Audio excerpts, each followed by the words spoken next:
All right. What's up, everyone? Thank you so much for joining us, taking time out of your Tuesday evening to hang out. For those of you who don't know me, my name's Laura. I'm the founder at Back of the Pack. And tonight we have my friend Kellie on here. I refer to Kellie as my fast friend.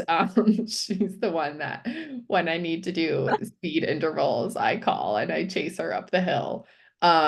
We met when did I don't know, sometime last year or something, through rec league volleyball, Volleyball. Yeah. which we got first place that year, that season. Go. And yeah, and then we quickly bonded over running.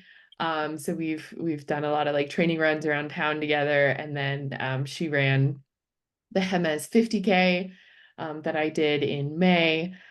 She crushed that. She placed seventh female overall.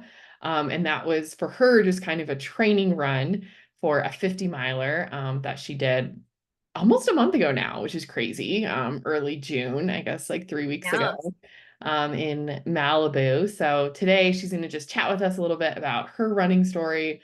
We can kind of like recap those races and also hear about a super fun project that she's working on. So, Kellie, I will let you introduce yourself, who you are, what you do, where you're from, all that good stuff, and then we'll just dive in.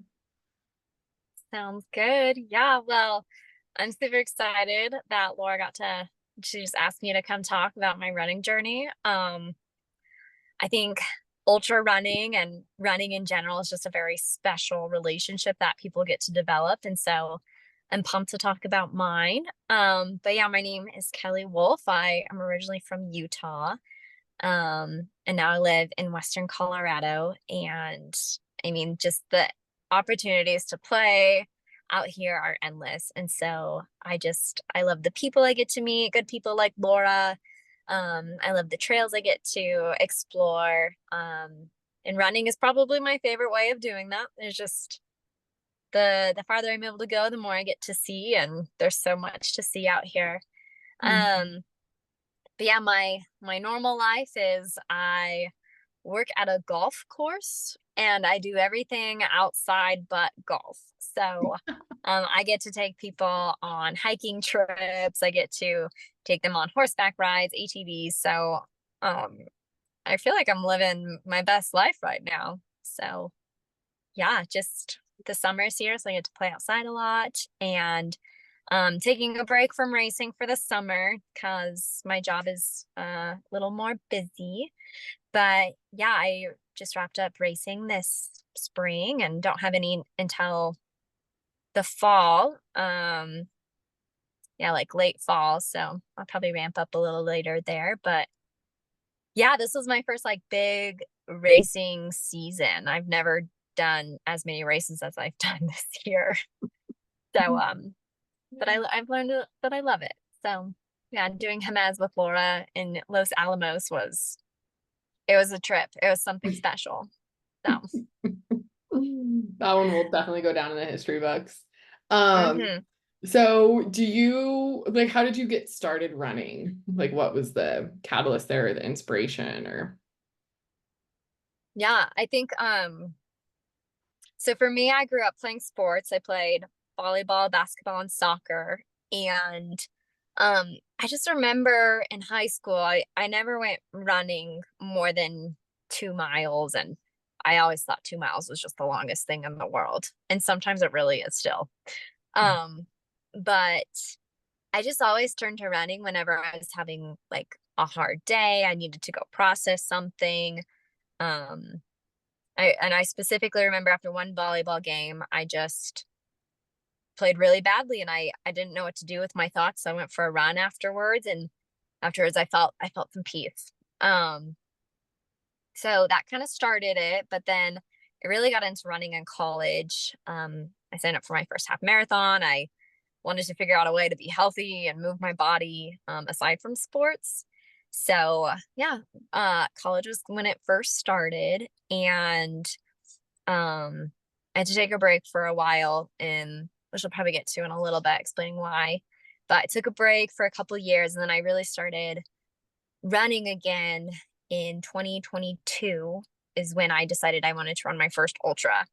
And I ran it in Colorado. So again, fell in love with just Colorado, and um, it was an amazing day. Um, it was in the fall. It was the aspens were there. I trained all summer. I got to hike peaks, run on long ridges.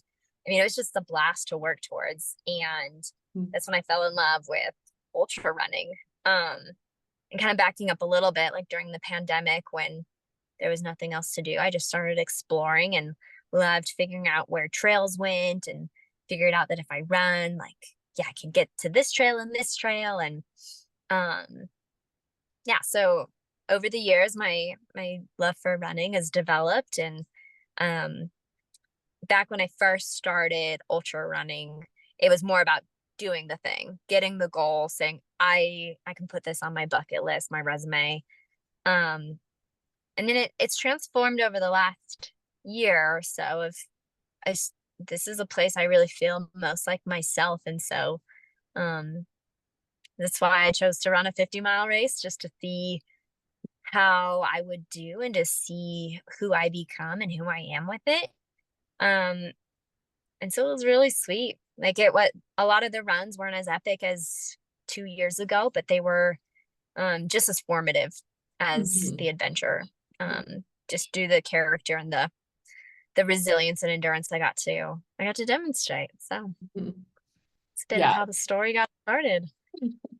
The small world that we're in. So the first ultra that Kellie ran, we did not know each other yet. But I was actually there for another friend. My friend Alyssa and Tatum were running that weekend. And so my friend Steph and I were there in support of them. And I have a really funny video of Steph and I at the finish line where I'm filming us in a hailstorm, being like, y'all are amazing for being out here running in this. This is insane. And that was Yeah. the same race that Kellie was running that day. It was wild. And then fast forward 2 years, and this 50K was pretty much the exact same.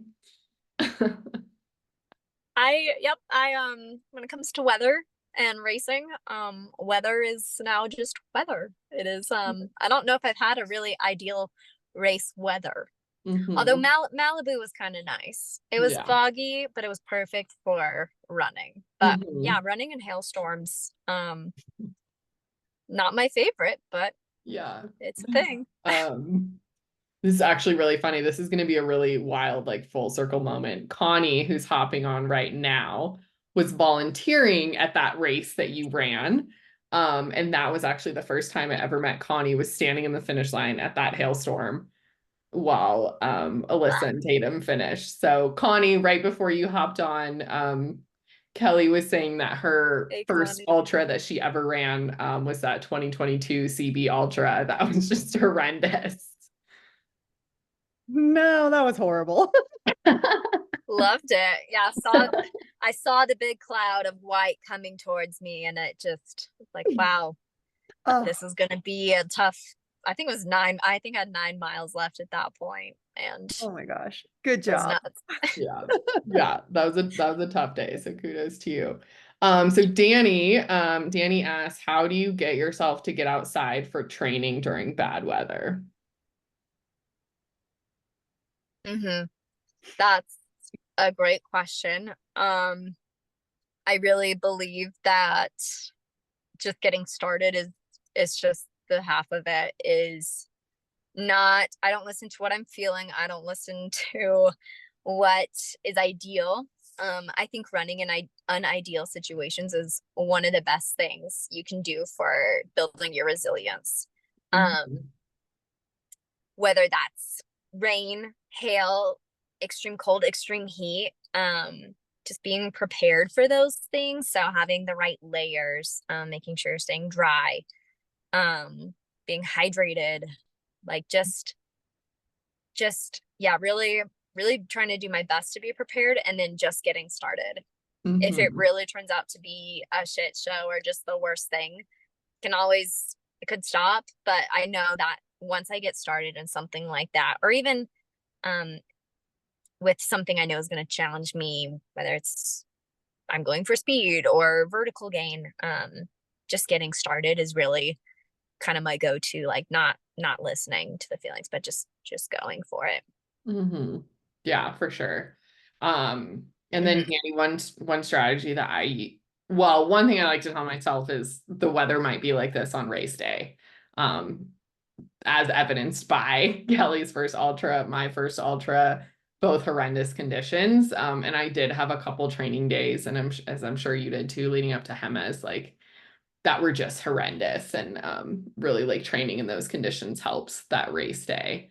And sometimes I'll do like, if I have a long run, I'll do like half, I'll just be like, just go out in the weather, do your thing in the weather. And then if you really truly hate it, you can finish the rest on the treadmill. But oftentimes like that sucks even more. So like Kellie said, I think once you start, it's easy to finish once you start. Yeah. Okay, so Good question. Yeah. So tell me, so we talked about kind of like the start of your running journey. Let's fast forward, and then we'll go back in time a little bit. But let's fast forward to this year and so I know kind of the backstory of like Jemez being a training run for you. What was the like impetus to sign up for this 50 miler? Like how did you know you were ready? How did you choose it? Kind of, you mentioned like you have to consider that your summer season and work is your busiest season. Like what other kind of factors did you consider when you were like, this is it, this is the year, this is the race, like let's go? Yeah. So it actually started, my original goal when I sit down at the beginning of every year and I write out what I want to see, like what goals I have for the year, things that I would like to do, places I want to go. So, actually the main goal, it started out as running a marathon in March, because last November I had, I didn't even start a marathon. I had signed up, I trained somewhat for it. I had a very poor mindset towards it of, oh, well, I've run a marathon before. Like, in fact, I've run an ultra before. I don't have to train as much. Um, that's not, relying on my past success actually ended up in a failure. Last November, I got to that race and didn't sleep the night before. I didn't prep nutritionally. My mindset was a wreck.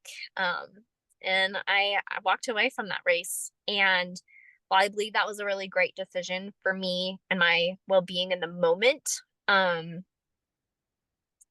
looking back, I said, I want to redeem that. I want to run this race in Moab at some point this year. So I chose to do it in March. And due to the nature of my job, I have a lot of, just my schedule in the springtime and winter is very flexible. And with that, having marathon training was actually really great to structure my time.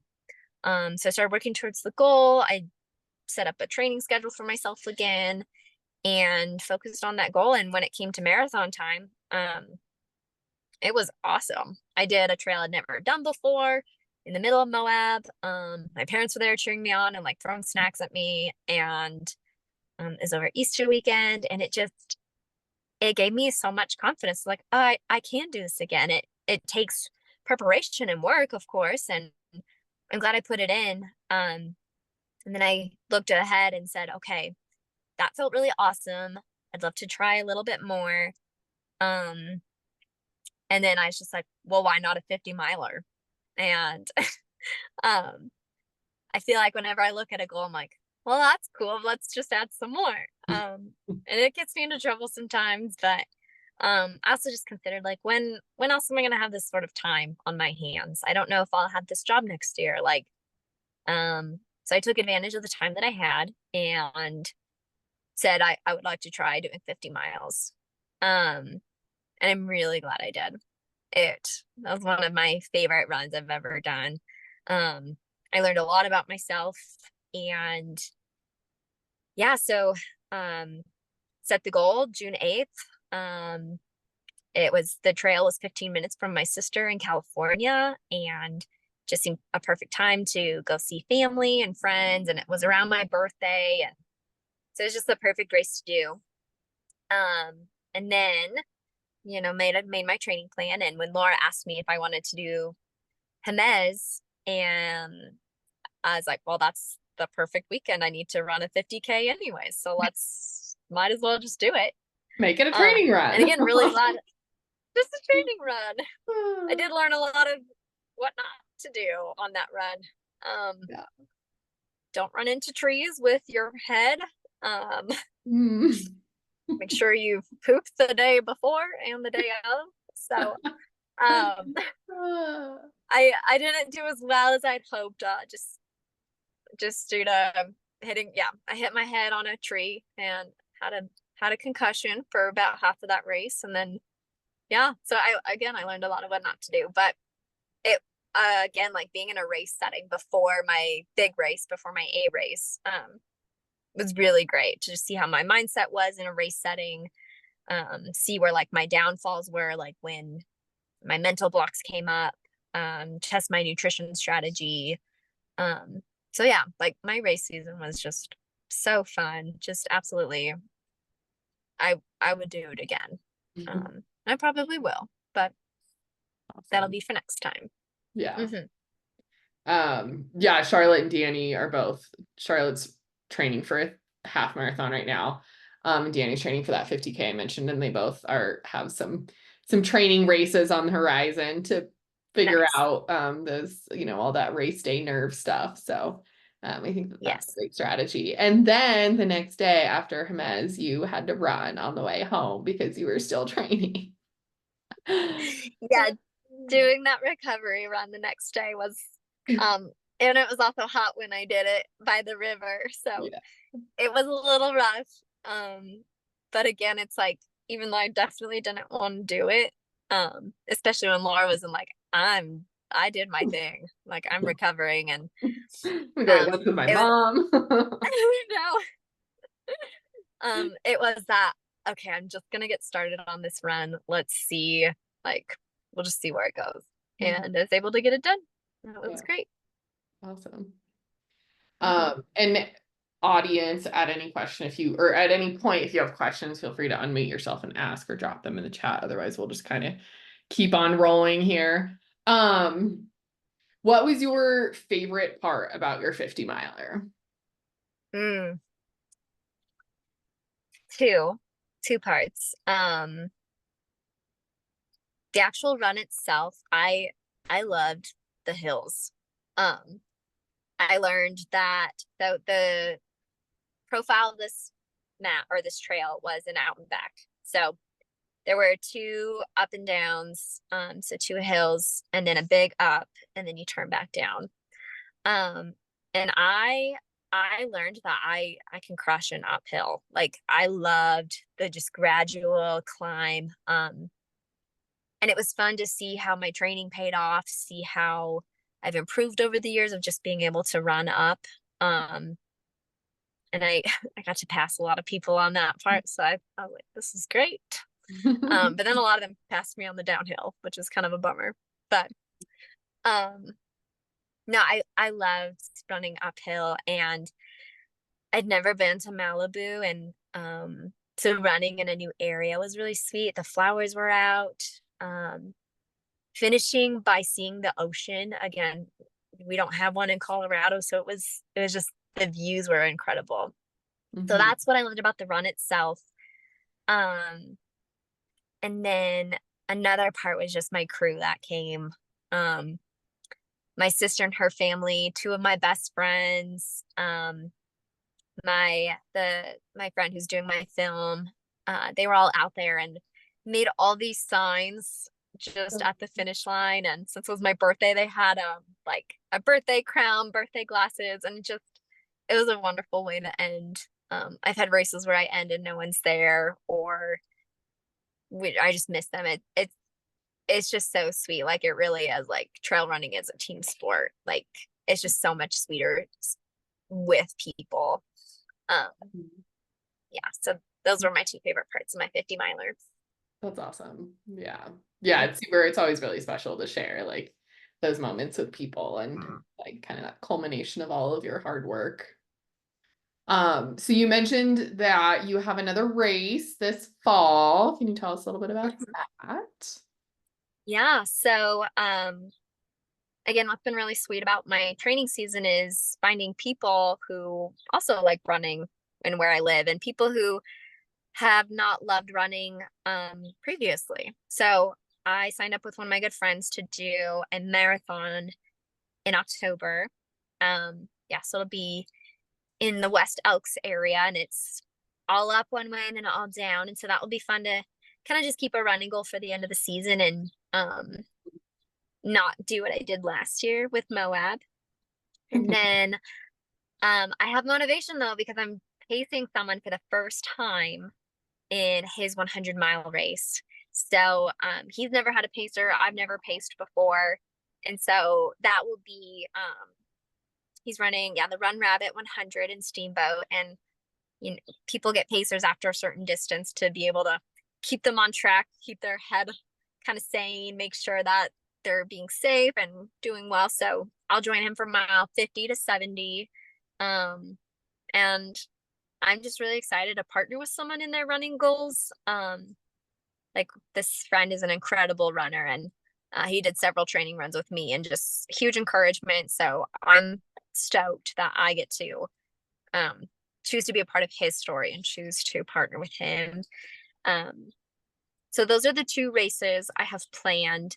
And then I kind of want to throw in a half marathon, because then I'll have raced every distance this year up to 50 miles. So we'll see if I can sneak one in there.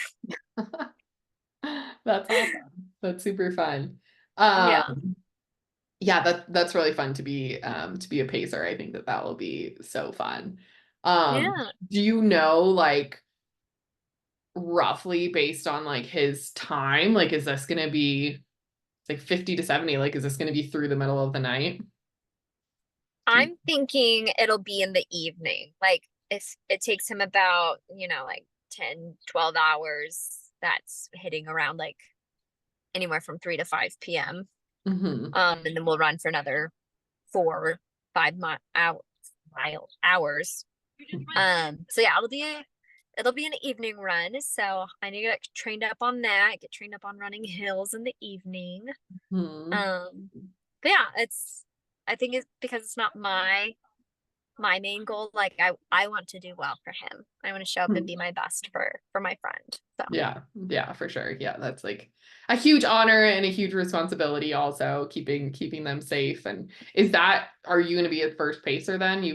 They pick pacers up at mile 50. Nice. I'll be The his first one. person that help him through. That's super Yeah.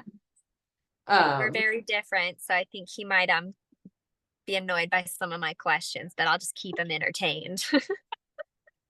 That's awesome. But no, yeah. He's like, I gotta keep moving to get away from this. Yeah. So yeah, so Connie just asked, will you be pacing through the night? So yeah, it sounds like you'll be done probably like just after sunset. September sunset. Yeah. Steamboat's probably 7 p.m. or so. Yeah, I'll be like that evening late. shift starting into the night. So very cool. Very cool. Yeah. Awesome. Okay, and then does anyone else have any questions? Otherwise, we're gonna kind of like bounce back a couple years and talk about some stuff, and then Kellie's project that relates to that. I love questions. Nothing's off limit. So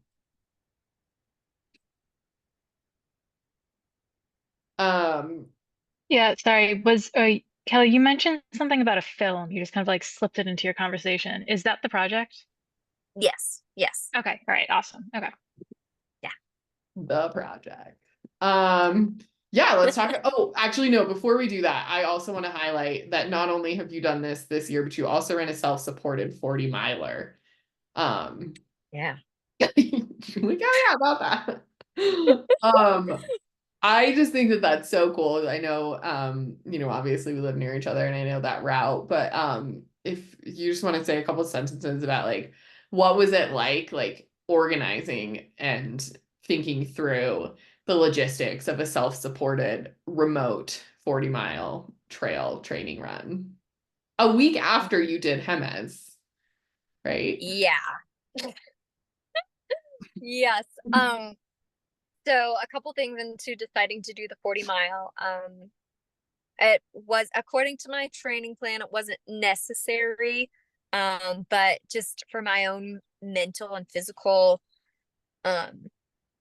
well-being, I needed to know what it felt like to run 40 miles. And then because going from about 32 miles to 50, that's a considerable gap.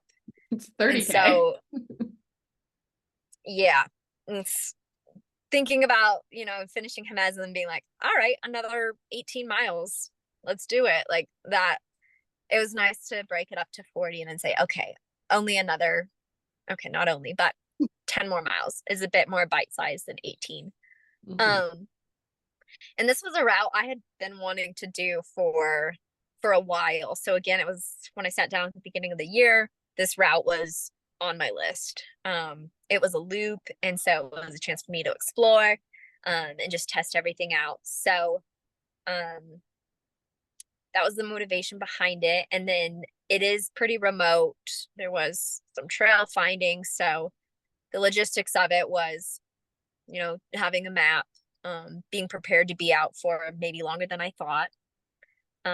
So plenty of water, lots of snacks, more than I think, not doing it alone, and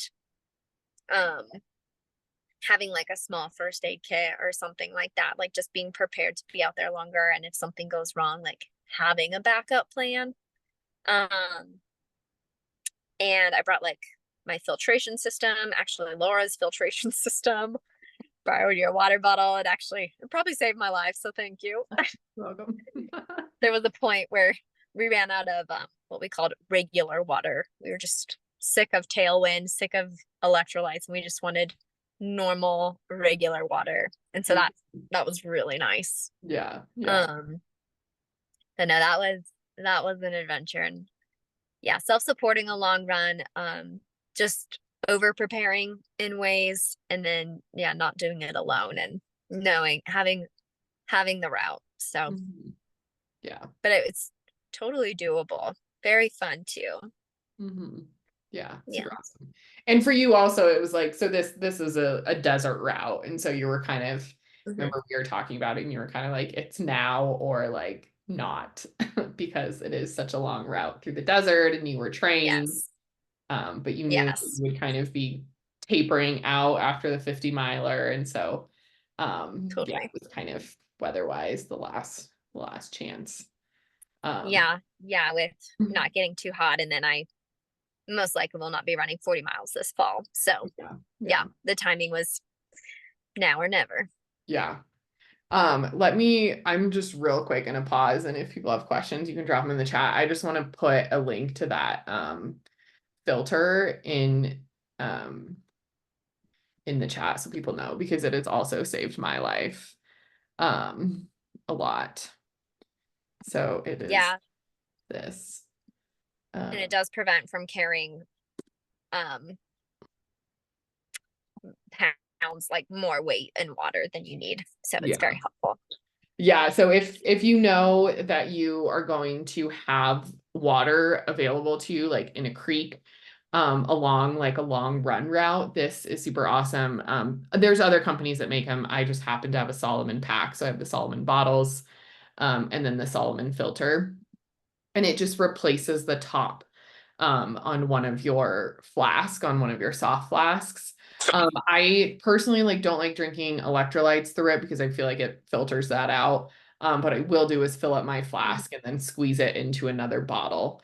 And that process of squeezing it through that will filter out anything. Or you can just drink plain water through it. So highly recommend if you're going to get one piece of gear for some self-supported long stuff. That would be it. It's a lot easier than taking like a whole giant water filter like you would for backpacking. Connie asked, I have used a life straw before. Yeah, life straw is also just one more. The flask is a little bit easier to manage and carry. So the a life straw is also an option. Yeah. Lifestyle is probably a little cheaper too. Connie asked if you have any heat training tips.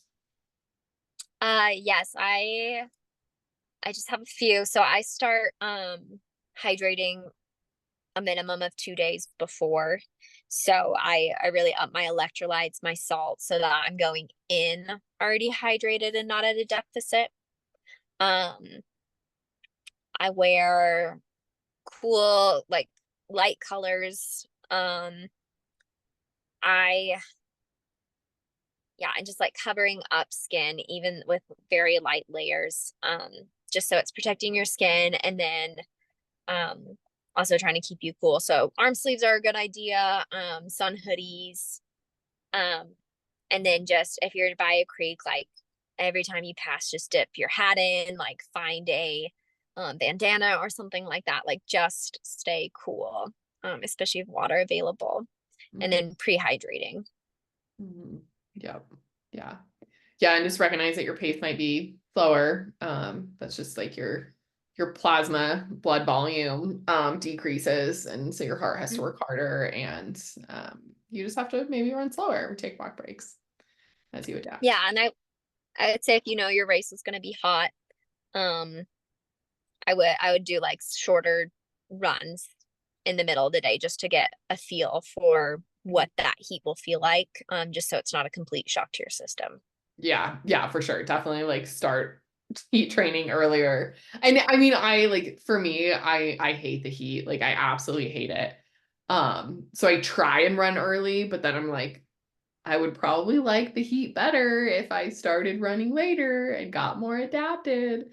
But usually by the time I have that realization, it's like it's already mid-July. I'm like, well, Yeah. I should have been doing that starting in May when it starts getting warm. Yes, it's not fun, but it's similar to like training for altitude. Like you have to go and kind of embrace the suck for a little bit, and then it'll be easier as you go. Yeah. All right, let's bounce back in time. You mentioned that you took a break from running for a little bit. Can you tell us about why? Yes. So, I had to stop running for physical and mental reasons. I was diagnosed with an eating disorder when I was in college.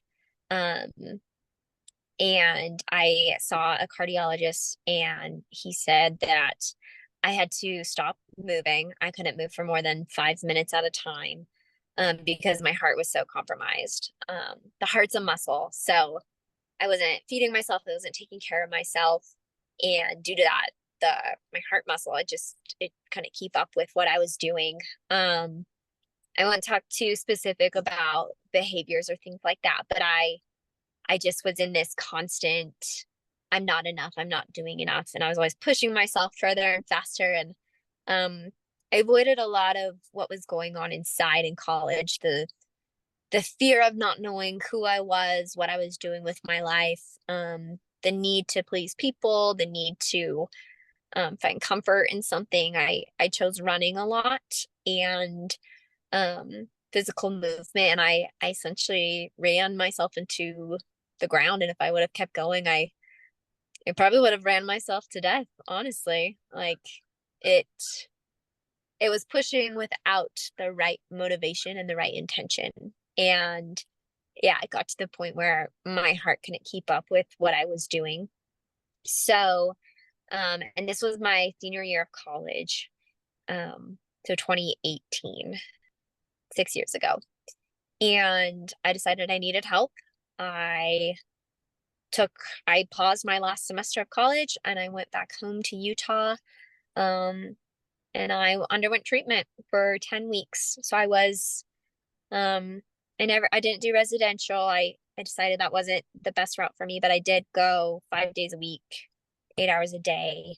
It's called partial hospitalization. And I spent 10 weeks of looking at who I was and deciding what I wanted with life. And it was one of the hardest seasons of my life. And I felt very confident and successful going through treatment, to just get better. I remember my last day, we did a exercise where one side was lies that I hear about myself, who I am, what I need to do, and then the other side was truth about I will choose recovery. I will choose what I know is true about myself and what I believe in. And I ended up on the recovery side, and it was a back and forth, but I knew in my heart and in my mind that I was going to be okay. And I made that decision and that choice that I was going to be okay. And I went back to school, and that was actually the hardest part. Everything I thought I was going back to was gone. The relationships I had were gone. Whether that was with church, with my boyfriend, with people that were supporting me, I felt more alone than ever before. And even then, I still knew that there was something that I had to look forward to in life. And I didn't run still during that time. I said it's too soon. I'm not ready. Because running was so important to me that I didn't want to just fall back into it and abuse it again. In this project and in my film, I've really evaluated that running is such a gift to me. And like any good gift, it can be abused and hurt, and when it's not used in the right way. So I didn't run for about a year. I started being more active though. The next year I went back home and took a job at a ski resort. I did wilderness therapy. I guided. So I was active, but I was outside and doing all these different activities that I found a lot of joy in. And it was just nice to move my body in not such a structured way as running is. And getting back to health, getting back to movement, really allowed me to then decide to start running again. Closer towards the end of 2019 and into 2020. The first time I decided I wanted to run again was for a marathon in 2020. And that's the year the world shut down. So I did another self-supported run. And yeah, it was really sweet to get back to that structure and that rhythm. And I have to recognize within myself when I run if it's for the right reasons or not. And if it's not for the right reasons, if it's to make myself look different, to feel or to punish myself for something I did, like I will not do it. Running's too special to me at this point. Who I am is too special. And so I feel it's a relationship that will give and take for the rest of my life, I think, but it's one that I really get to invest in. I think this year of all the running I've been able to do has really helped me see that it's a relationship, and it's one that I treasure.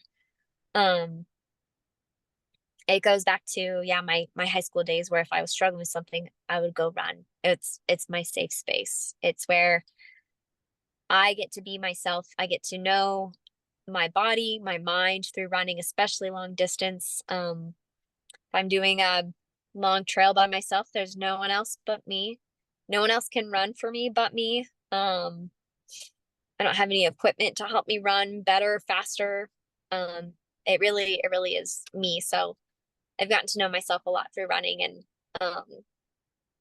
having that break and that pause also allowed me to realize how important it is to me. In fact, after my first ultra, I got injured. I had a knee injury.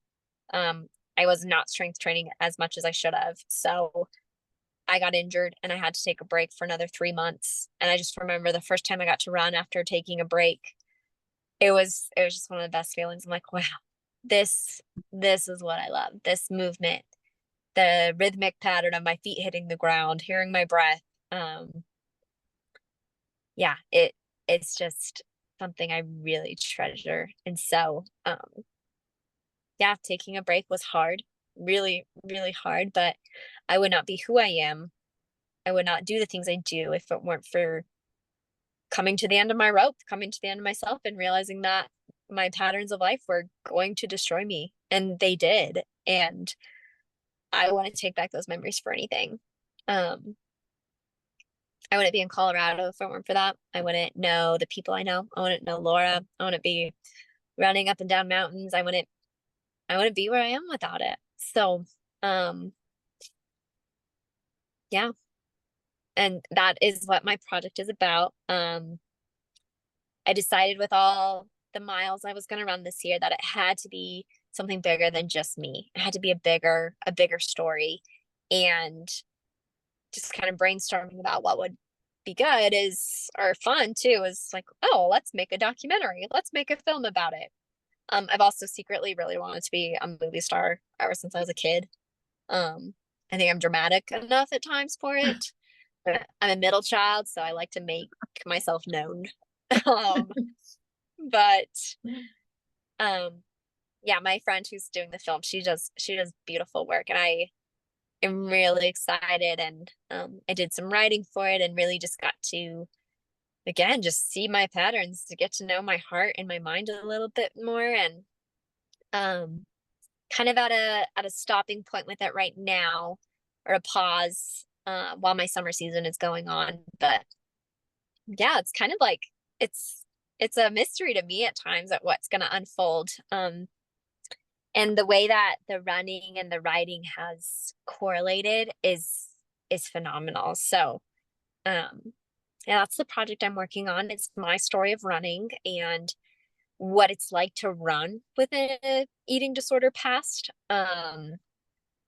and how that doesn't need to stop me. In fact, it makes me a stronger runner because of it. That was something I was never taught when I was going through recovery, was how to run again, how to be an athlete again. I was not taught that, so I had to figure it out on my own. And I know I'm not the only one who struggled with something like this.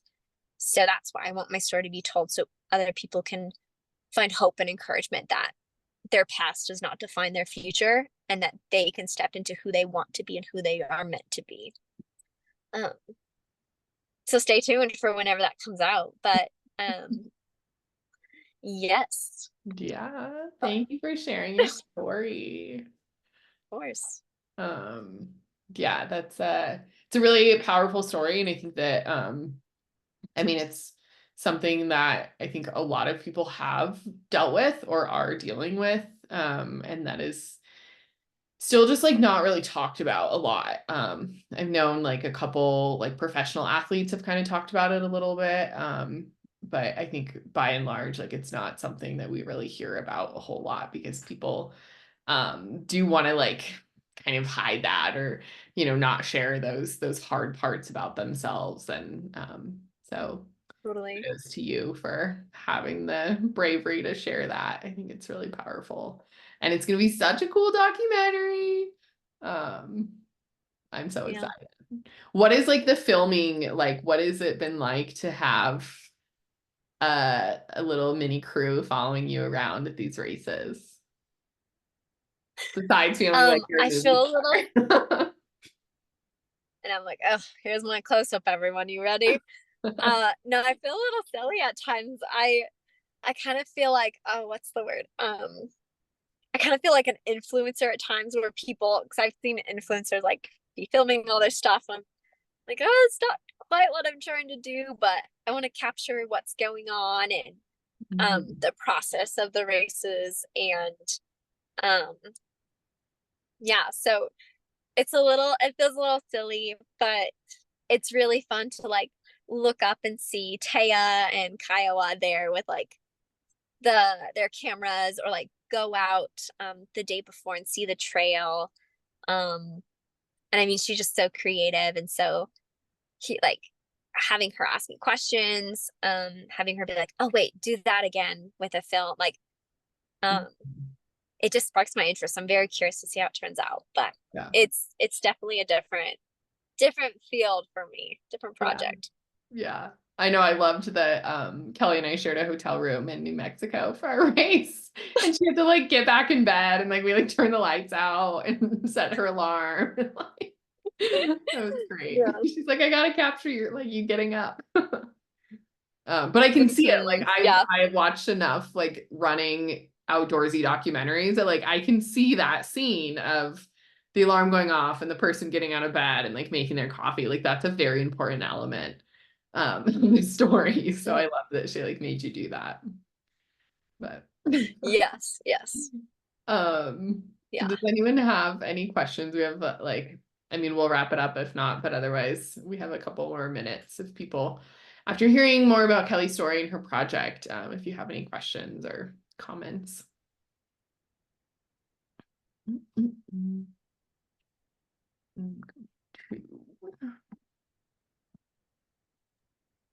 I don't have any questions, but I just wanted to say thank you so much for sharing.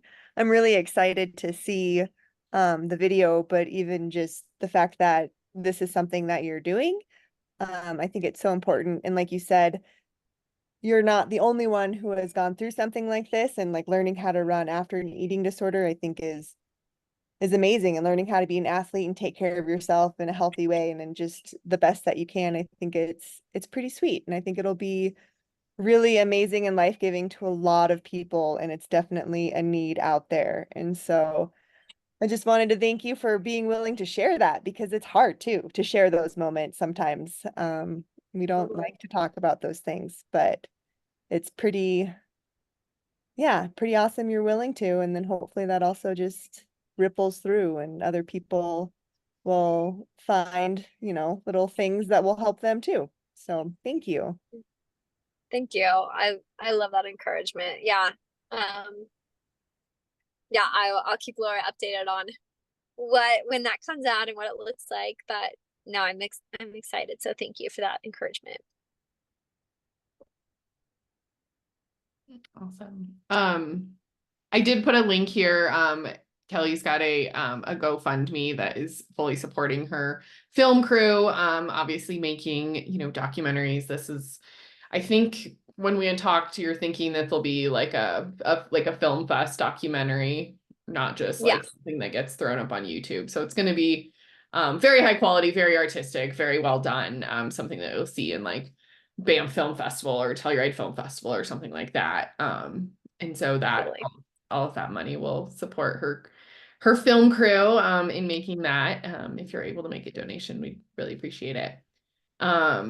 Kellie, any and just a note on that. Yeah. Oh yeah, just a note on that is all the donations, all the proceeds go towards my film crew. Film festival entries, music rights, travel for them. They came to New Mexico, they went to California. So all those traveling costs, and none of it goes to me. I just want to say that. So it all goes towards Taya and the film crew. So any support is appreciated. I've just been very excited by the responses I've had so far. So yeah, that's my pitch. Very cool. Any lasting questions for anyone? Again, feel free to unmute yourself or drop them in the chat. Or Kellie, I'll just ask you what one piece of advice, well, first of all, what's your favorite trail snack? Fruit snacks, 100%. My advice is go buy the 90-pack box from Costco. Okay. Freaking love. Are you talking like Annie's fruit snacks or like Mott's fruit snacks? I do Mott's. Welch's is okay. Okay. We have a rating system here. I do. No, I would say a good, Mott's and peanut butter pretzels from Trader Joe's and a good Tailwind. So, or like a good electrolyte, or what's the word I'm looking for? Calorie source, good liquid calories. Yes, love a liquid calorie. Awesome. What one piece of advice would you give to someone who maybe wants to run their first ultra or do their version of what your 50 miler was for you this year?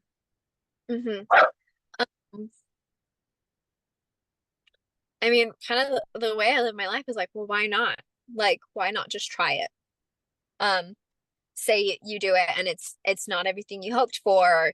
It's a bit too much. Like, just try. And that's not just with running. That's with life. Like, why not just say hello to someone on the street? Why not just try, like, give your idea at work? Hello, doggo. So I would just say, just try. Like, why not? What do you have to lose? I think life is meant to be it's meant to be a story, and having those moments of why not they're going to create a story worth telling. Love Mhm. that. Why not? Why not? The start of any good adventure. Well, thank you so much, Kelly, for coming on and taking time after your big day at work to share your story with everyone. I recorded this, so I'm going to put the recording on YouTube and then send it out to the masses. And yeah, thank you so much. I appreciate it. Thank you everyone for listening. Best of luck with your races this year and your training. Hopefully maybe one day we'll run into each other, but yeah, you guys are going to crush it. Very excited. And thanks again for listening. And thank you, Laura, for having me on. You're welcome. All right. Bye, everyone. Bye, guys.